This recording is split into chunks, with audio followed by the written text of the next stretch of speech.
Hundreds of monks in Burma have continued protests for a third day after a significant hike in fuel prices prompted a wave of discontent.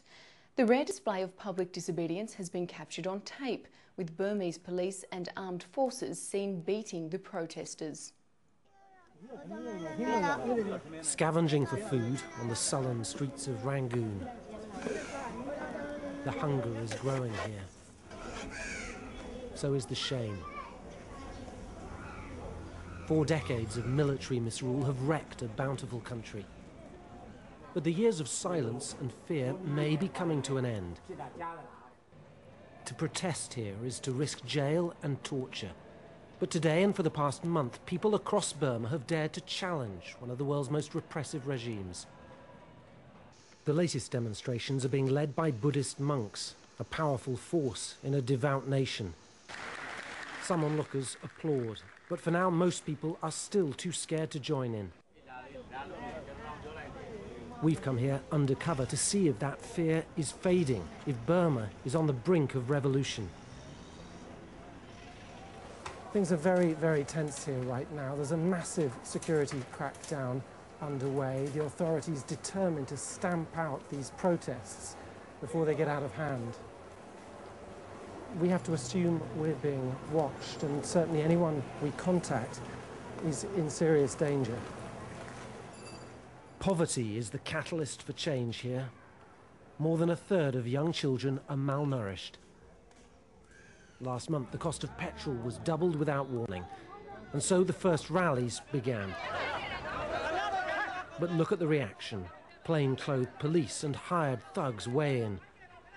More than 100 activists have now been arrested, branded terrorists by a nervous government.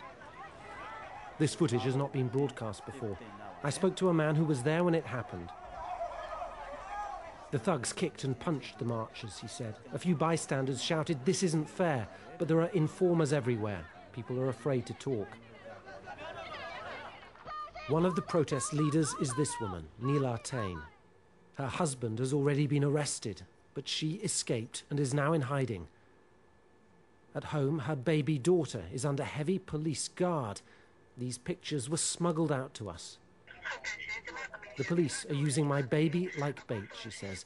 They know I want to come back to breastfeed her. She's crying for me and I cannot be a good mother. For now, I must fight on until we get democracy here.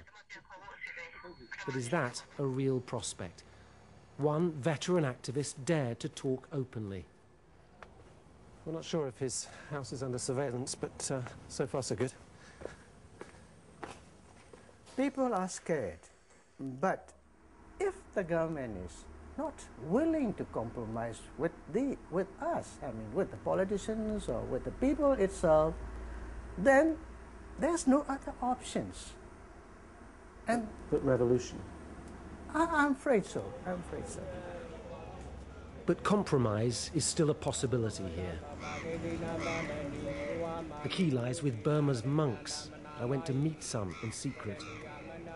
The younger monks are militant. We're planning more protests, one told me. This will not stop. But they also know Burma's generals are not easily intimidated. The odds are still stacked against an orange revolution here.